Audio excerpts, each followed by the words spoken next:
5장 8절의 말씀이 되겠습니다.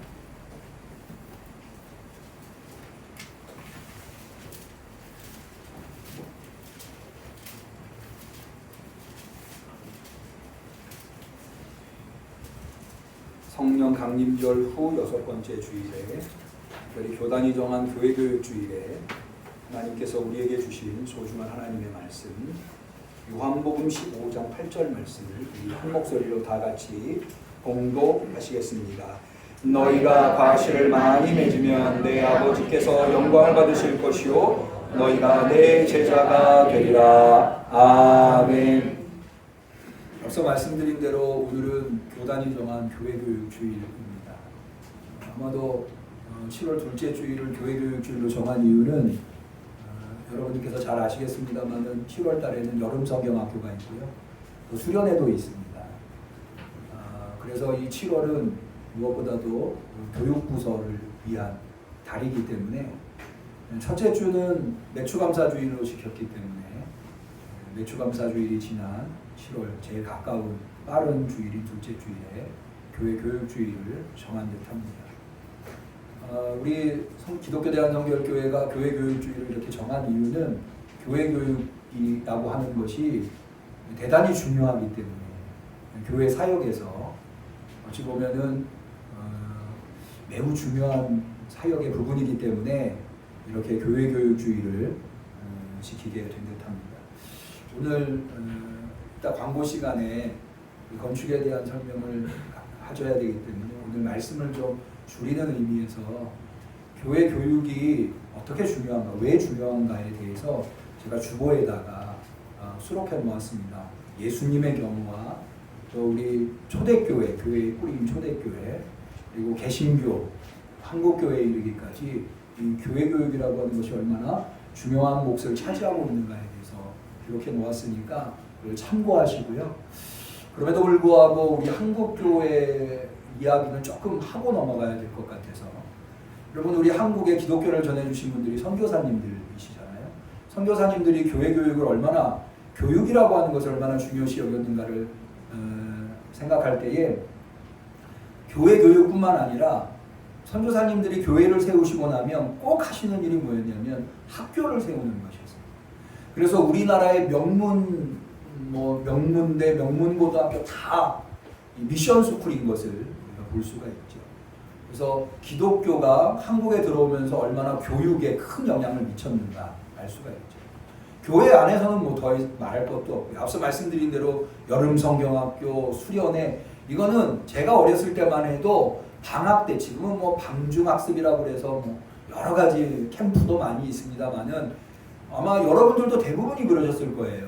어렸을 때 교회에서 여름 성경학교, 여름 수련회 외에 방학 중에 교육받을 수 있는 기회는 거의 없었다. 그래서 사회교육을 교회 교육이 주도해 나갈 정도로 이렇게 교회 교육은 매우 중요한 몫을 차지하고 있었다. 그럼에도 불구하고 저는 오늘날 우리 한국 교회를 생각해 보면 이 교육이 이만큼 중요한데도 불구하고 가히 교회 교육의 위기의 시대에 우리가 놓여 있다고 말할 수 있다고 저는 생각을 합니다. 왜냐하면 여름 성경학교 어떠세요? 가면 갈수록 성경학교를 하기가 어렵습니다. 뭐 아이들도 방학 중에는요 바쁘지 않은 아이들이 없어요.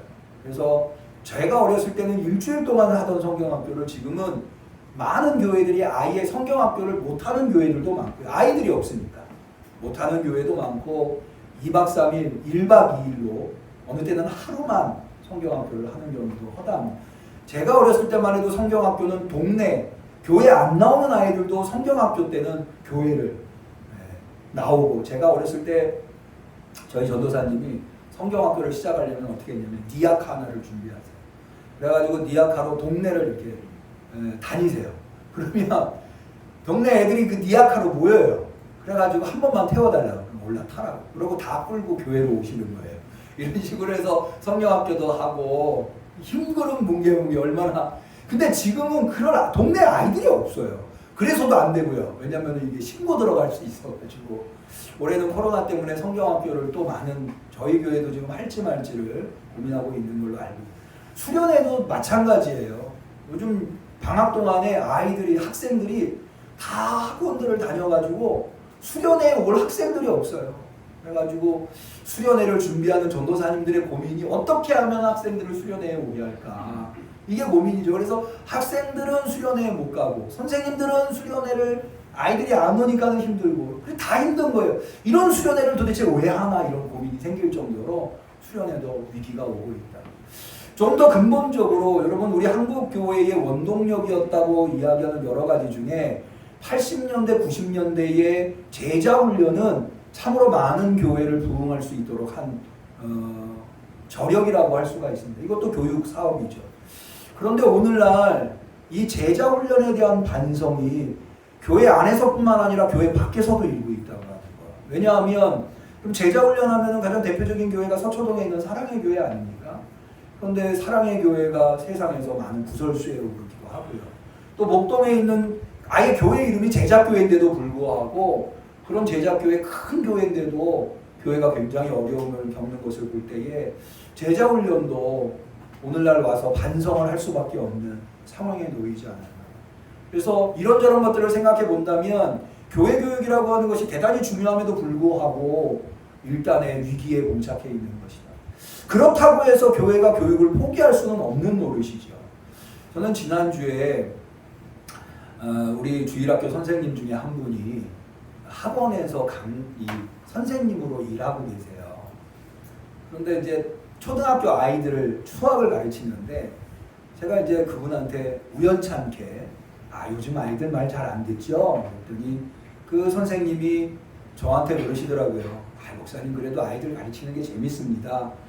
말도 안 듣고 그런데 뭐가 재밌어요? 이렇게 물어봤더니 이 아이들이요 학원에 와서 학원 선생님한테 수학만 배우는 게 아니더라고요.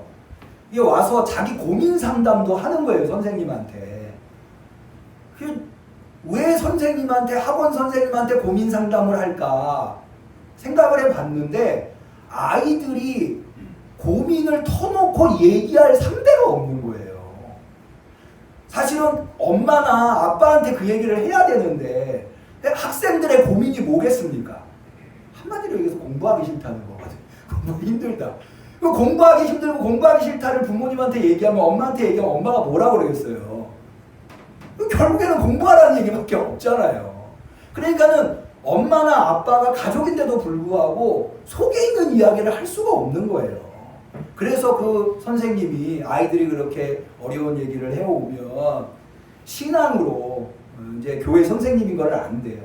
신앙으로 이렇게 인도해주고 그리고 가까운 교회에 나가라. 그래서 그 학생들이 선생님은 어느 교회 선생님이세요? 거기 가고 싶어요. 거기는 좀 머니 너희 집에서 가까운 교회로 가라. 이렇게 안내를 해요. 제가 그 얘기를 들으면서 교회 교육이라고 하는 것이 살아나야 되겠구나.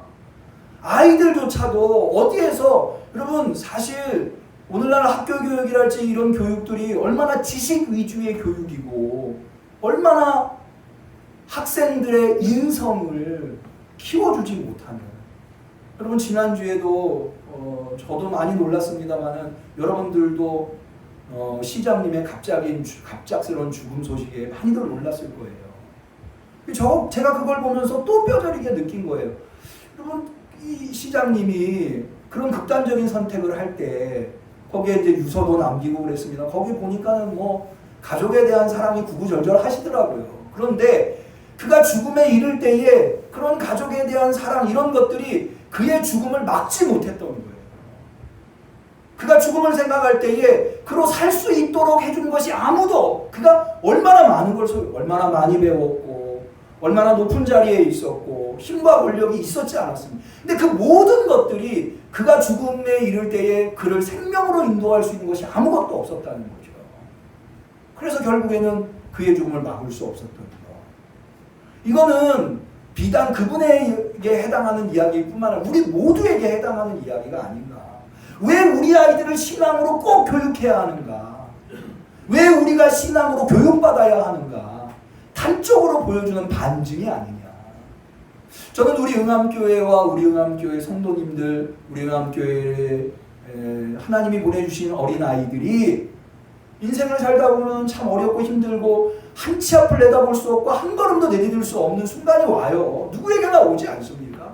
그런 순간에 신앙으로 넘어설 수 있는 그런 잘 교육받은 예수님의 제자들이 다 될 수 있기를 주님의 이름으로 간절히 축원합니다. 그래서 교회 교육이 살아나야 되는 거예요. 그래서 교회 교육이 너무나도 중요한 거예요. 그러면 왜 많은 교회들이 교회 교육이 실패하고 있는가? 저는 목적을 잃어버렸기 때문이라고. 교회 교육의 목적이 뭐냐? 목적을 잃어버렸기 때문에. 교회 교육의 목적은 한마디로 얘기해서 예수님의 참 제자가 되는 거예요. 한번 따라해 보겠습니다. 교회 교육의 목적은 예수님의 참 제자가 되는 것이다.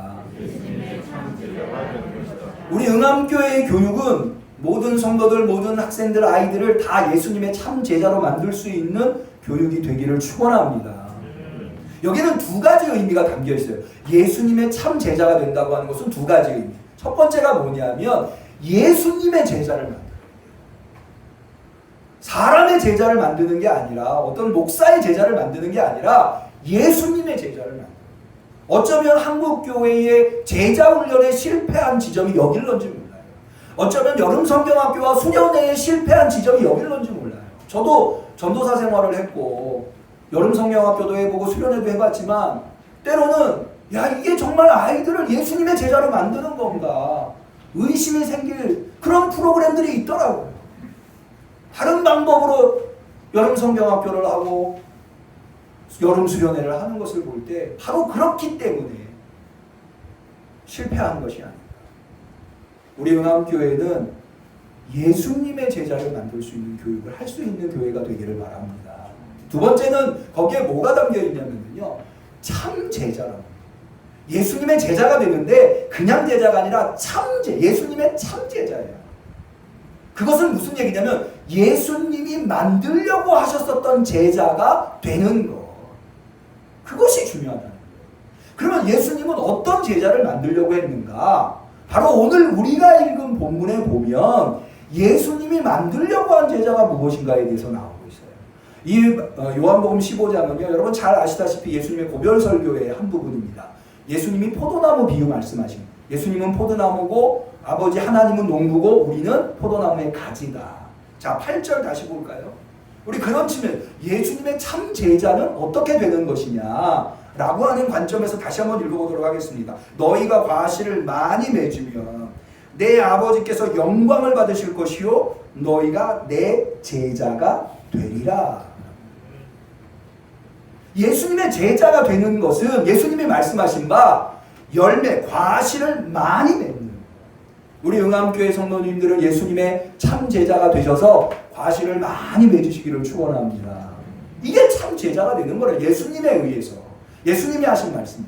자, 그 다음에 한마디를 한 구절을 더 보도록 하죠. 16절입니다. 예수님이 이렇게 말씀하십니다. 너희가 나를 택한 것이 아니요 내가 너희를 택하여 세웠나니. 이것은요 뭘 의미하냐면 당시의 스승과 제자의 관계가 어떻게 형성되는가 그것과 예수님과 제자들이 어떻게 형성되었는가 어떻게 관계를 맺었는가를 비교해 주는 거예요. 무슨 얘기냐면 앞서 너희가 나를 택한 것이 아니요 라고 하는 것은 당시의 제자와 스승이 관계를 맺는 당시의 습관을 말씀합니다. 당시의 관례를 얘기해요. 오늘날도 사실은 마찬가지요. 우리가 대학을 갈 때 대학이 나를 선택하는 게 아니잖아요. 내가 대학을 지원하는 거지. 제자가 스승을 찾아가는 거죠. 고대에서 모든 제자 스승과의 관계는 스승이 제자를 선택하는 게 아니라 제자를 찾아가는 게 아니라 제자가 스승을 찾아갑니다. 찾아가서 나 좀 제자로 받아주세요. 그러면 여러 가지 테스트를 거쳐서 제자로 받아주냐 말하냐를 결정하는 거죠. 그런데 예수님은 우리가 모두 알잖아요. 예수님이 직접 제자, 베드로 찾아가셨죠? 야고보 찾아가셨죠? 요한 찾아가셨죠? 예수님이 직접 가신 거예요. 이건 뭐냐면 스승 제자 간의 관계의 주도권이 누구한테 있는가? 그러니까 다른 관계, 세상적인 스승 제자의 관계의 주도권은 제자에게 있다면 이 예수님과 우리들과의 스승 제자 관계는 주도권이 예수님에게 있다는 거예요. 너희가 나를 택한 것이 아니고 내가 너희를 택했다는 거죠. 그러면 왜 예수님은 우리를 찾아오셔서 우리를 제자로 삼으셨는가? 그 다음에 다시 볼까요? 이는 너희로 가서 뭐를 맺게 하고? 과실을 맺게 하고. 너희 과실이 항상 있게 하여. 과실을 맺는 게 예수님이 제자로 삼는 목적이라는 거예요. 그걸 분명하게 16절에 다시 한번.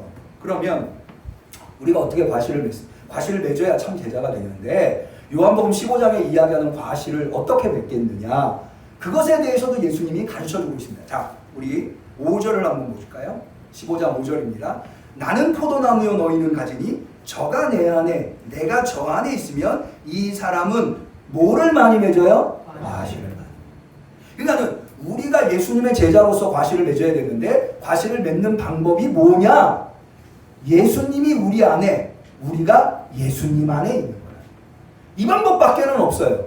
이래야 우리가 과실을 맺을 수가 있어요. 그러면 실제적으로 우리가 예수님 안에 어떻게 있어요? 예수님이 우리 안에 어떻게 있습니까? 이건 뭔가 비유의 말씀이신데 뭘 비유한 것이냐? 7절을 보죠.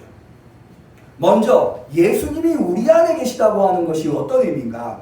너희가 내 안에 거하고 내 말이, 뭐가? 내 말이 너희 안에 거하면. 그러니까 예수님이 우리 안에 거한다고 하는 것은 예수님의 말씀이 우리 안에 거한다는 거예요. 그러면 두 번째, 우리가 예수님 안에 거하는 것은 어떤 방법이냐? 자, 10절을 보죠. 내가 아버지의 계명을 지켜, 예수님이 하나님의 계명을 지켜 그의 사랑 안에 거하는 것 같이 너희도 내 계명을 지키며 내 사랑 안에 거하라. 그러니까는 우리가 예수님 안에 거한다고 하는 것은 실제로 예수님 몸속에 들어간다는 의미가 아니라 예수님의 사랑 안에 거한다는 의미인데, 예수님의 사랑 안에 거하는 방법은 예수님의 계명을 지키는 거예요. 여러분들에게 깨달음이 있으시기를 축원합니다. 그러니까는 정리해보면 이거예요. 우리가 열매를 맺어야 참제자가 되는데, 열매를 맺는 방법은 예수님이 우리 안에, 우리가 예수님 안에 있어야 해요.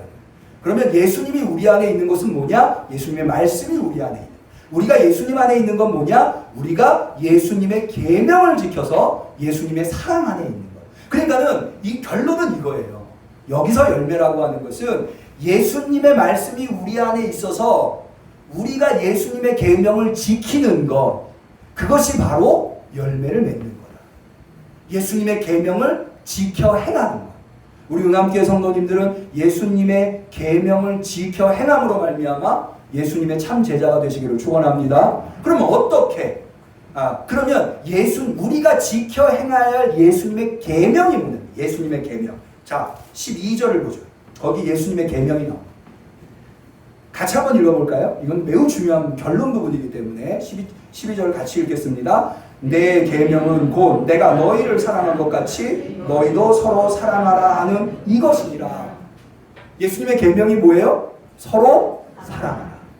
그런데 이것이 조건이, 컨디션이 하나 붙어요. 그게 뭐냐면 내가 너희를 사랑한 것. 여러분, 사랑에는 여러 종류가 있어요. 부모가 자녀를 사랑하는 사랑이 있고요, 형제가 사랑하는 것이 있고, 친구끼리 사랑하는 게 있고, 또 이성 간의 사랑도 있어요. 여러 종류의 사랑이 있어요. 그런데 예수님의 계명, 예수님이 너희가 서로 사랑하라고 할 때 그 사랑은 어떤 종류의 사랑이냐?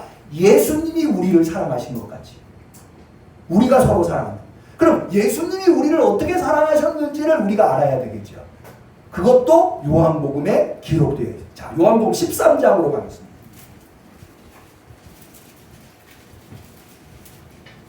요한복음 13장입니다.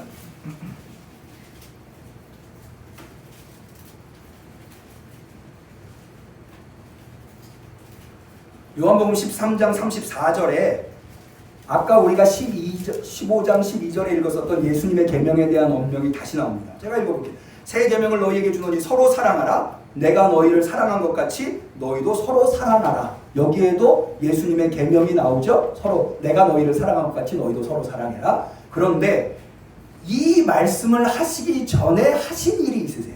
그게 뭐냐면 여러분이 잘 아시는 세족식이라고 하는 것을 예수님께서 행하세요. 자, 그 세족식을 행하신 예수님께서 왜 제자들한테, 세족식이 뭔지 아시죠? 제자들의 발을 씻기는 거예요. 왜 제자들의 발을 씻기셨는지, 십자가에 운명하시기 직전에 예수님이 하신 일이에요. 요한복음에 의하면, 여기 요한복음에 의하면 성찬식 대신에 나오는 대목이 세족식이에요. 왜 예수님이 세족식을 하셨을까? 12절부터 보시죠. 저희 발을 씻기신 후에 옷을 입으시고 다시 앉아 저희에게 이르시되 내가 너희에게 행한 것을 너희가 아느냐? 지금 내가 왜 너희 발을 씻겼는지 너희가 알겠냐? 이렇게 물어보시는 거예요. 13절 너희가 나를 선생이라 또는 주라 하니 너희 말이 옳도다 내가 그러하다. 이 본문을 통해서 뭘 할 수 있어요? 예수님이 선생님이라고 하는 자의식을 가지고 있었죠. 그 얘기는 뭐예요? 제자들한테 뭔가 가르쳐 주시려고 하는 분이었다는 거예요. 자 14절 내가 주와 또는 선생이 되어 너희 발을 씻겼으니 너희도 서로 발을 씻기는 것이 옳으니라. 내가 너희에게 행한 것 같이 너희도 행하게 하려 하여 본을 보였노라. 그러니까는 예수님께서 제자들의 발을 씻기신 이유는 제자들끼리도 그렇게 하라고 본을 보였다는 거예요. 선생으로서 그걸 가르쳐 주려고 했다는 거죠.